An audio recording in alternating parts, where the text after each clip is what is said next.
નમસ્કાર. ચાલો કોઈ પણ જાતની લાંબી પ્રસ્તાવના વગર સીધા જ કૂદી પડીએ એસબી હિન્દુસ્તાનીના મિસ્ટર ઇન્ડિયા ચેપ્ટર 2ના 7મા ભાગની આ ધમાકેદાર દુનિયામાં. આજના આ એક્સપ્લેનરમાં આપણે એવા રહસ્યો પરથી પડદો ઊંચકવાના છીએ જેણે આખા ગામને ગોથે ચડાવી દીધું છે. તો શરૂ કરીએ. આખા એપિસોડમાં સૌથી મોટો અને મગજ ખાઈ જતો સવાલ એક જ છે, આખરે ગામમાં લોકોને મારે છે કોણ? અચાનક જ હવામાંથી જાણે કોઈ અદૃશ્ય લાફા પડી રહ્યા છે. કોઈને કંઈ દેખાતું નથી, પણ માળ તો બરાબરનો પડી રહ્યો છે. અને આ જ સવાલે એક ગજબનું સસ્પેન્સ ઊભું કરી દીધું છે. તો સૌથી પહેલા વાત કરીએ આ અદૃશ્ય શક્તિના આતંક વિશે. હવે ગામલોકોની હાલત જુઓ. ડરના માર્યા એમણે તો માની જ લીધું છે કે આ કોઈ આત્મા કે ભૂતનો ખેલ છે. મફુજી અને ફુમતાજી જેવા પાત્રો તો એટલા ડરી ગયા છે કે આ ભટકતી આત્માથી પીછો છોડાવવા માટે કોઈ વિધિ કે પૂજા કરાવવાની વાતો કરવા માંડ્યા છે. વિચાર કરો, પરિસ્થિતિ રમૂજી છે, પણ બિચારા ગામલોકોનો ડર એકદમ સાચો છે. અહીં એક જોરદાર વિડંબના જુઓ. એક બાજુ ગામલોકો પૂજાપાઠ અને ભૂતપ્રેતની વાતો કરે છે, અને બીજી બાજુ અસલિયત કંઈક અલગ જ છે. હકીકતમાં આ બધો ખેલ હરીનો છે. તે પેલી મિસ્ટર ઇન્ડિયાની અદૃશ્ય થવાની ઘડિયાળ પહેરીને પોતાની જૂની અદાવતનો બદલો લઈ રહ્યો છે. આપણને બધી ખબર છે, પણ ગામલોકો હજુ અંધકારમાં ફાંફા મારી રહ્યા છે. અને આ જ વાત આપણને લઈ જાય છે આખી વાર્તાના મૂળ એટલે કે મિસ્ટર ઇન્ડિયાની ઘડિયાળ તરફ. આ ઘડિયાળની સફર તો જુઓ, સાવ માન્યમાં જ ના આવે એવી. બધાને એમ જ હતું કે આ ઘડિયાળ તો દરિયામાં ફેંકી દેવાઈ છે એટલે કાયમ માટે ગઈ. પણ ના, હરીએ તો એને પોતાના ફાર્મહાઉસ પર પાછી મેળવી લીધી. અને હવે દરિયાના તળિયેથી પાછી આવેલી આ જ ઘડિયાળ અદૃશ્ય બનીને દુશ્મનોનો ખાત્મો બોલાવવાનું હથિયાર બની ગઈ છે. પણ સવાલ એ થાય કે શું હરી આ બધું એકલો કરતો હતો? બિલકુલ નહીં. આ આખી ગેમમાં ખેગાડજી તેનો સૌથી મોટો છુપો ભાગીદાર હતો. ખેગાડજીને પહેલેથી જ ખબર હતી કે ઘડિયાળ પાછી આવી ગઈ છે, અને હરીએ આ રાજ છુપાવવા માટે તેને શું નથી આપ્યું? પૈસા, ગાડીઓ, જમીન. આટલી મોટી લાંચ આપીને તેણે ખેગાડજીનું મોં બંધ રાખ્યું હતું. પણ પછી એન્ટ્રી થાય છે ભત્રીજાની, અને એક મોટો ખુલાસો થાય છે. ભત્રીજાનું મગજ કોઈ શાતિર ડિટેક્ટિવથી કમ નથી ચાલતું. સૌથી પહેલાં તેને ખેગારજી પર શંકા જાય છે, એટલે તે તેનો પીછો કરે છે.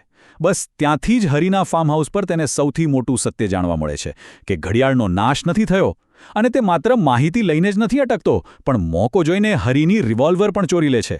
આ જ બતાવે છે કે ભત્રીજો કેટલો ખતરનાક ખેલાડી છે. અને જ્યારે ભત્રીજો આ મસાલેદાર ખબર લઈને પોતાના કાકા પાસે પહોંચે છે, ત્યારે કાકાના હોશ ઉડી જાય છે. પહેલાં તો એમને વિશ્વાસ જ નથી આવતો કે દરિયામાં પડેલી વસ્તુ પાછી કઈ રીતે આવી શકે. પણ જેવી એમને હરીના બદલાની વાત સમજાય છે, એમનો આંચકો તરત જ ભયંકર લાલચમાં બદલાઈ જાય છે. હવે એમને કોઈ પણ ભોગે એ અલ્ટિમેટ પાવર એટલે કે પેલી ઘડિયાળ પાછી જોઈએ છે. અને અહીંથી શરૂ થાય છે બ્લેકમેલ અને અપહરણનો ખતરનાક ખેલ. હવે બંને બાજુની રમત એકદમ ખુલ્લી છે. હરીનો ટાર્ગેટ શું છે? એને માત્ર બદલો લેવો છે, અને સૌથી અગત્યનું, એને પોતાનો દીકરો હેમખેમ પાછો જોઈએ છે. બીજી બાજુ ભત્રીજાની નજર માત્ર ને માત્ર એક ઘડિયાળ પર છે, અને એ મેળવવા માટે કોઈ પણ હદ સુધી જવા તૈયાર છે, અપહરણ જેવા નીચલા સ્તર સુધી પણ. આ બે અલગ અલગ ઈરાદાઓ જાણે મોટા વિસ્ફોટની તૈયારી કરી રહ્યા છે. અને ઘડિયાળ મેળવવાની આ જ લાયમાં ભત્રીજો એક અત્યંત ક્રૂર પગલું ભરે છે.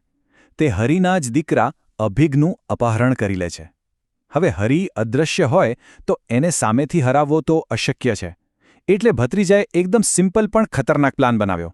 જો દીકરો જીવતો જોઈતો હોય તો બદલામાં મિસ્ટર ઇન્ડિયાની ઘડિયાળ આપી દે.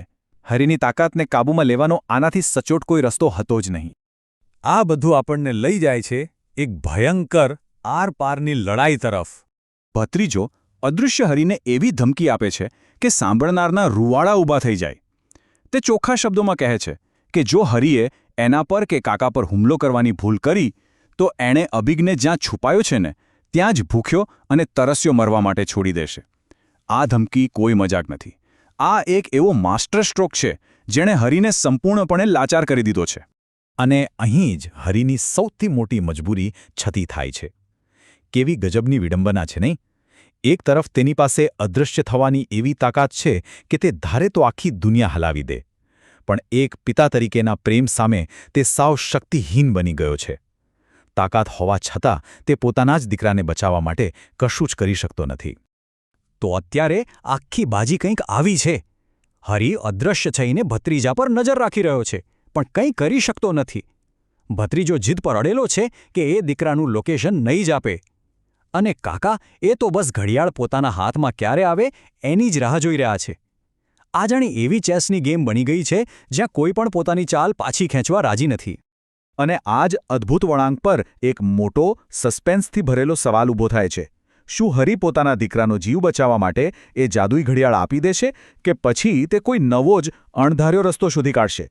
બસ આ જ સવાલ છે જે આગળ શું થશે એ જાણવા માટે આપણને બધાને આતુર કરી દે છે. આજના આ વિશ્લેષણથી આખી સ્થિતિ સ્પષ્ટ થઈ ગઈ હશે એવો મને વિશ્વાસ છે. આવી જ રસપ્રદ ચર્ચાઓ સાથે ફરીથી મળીશું.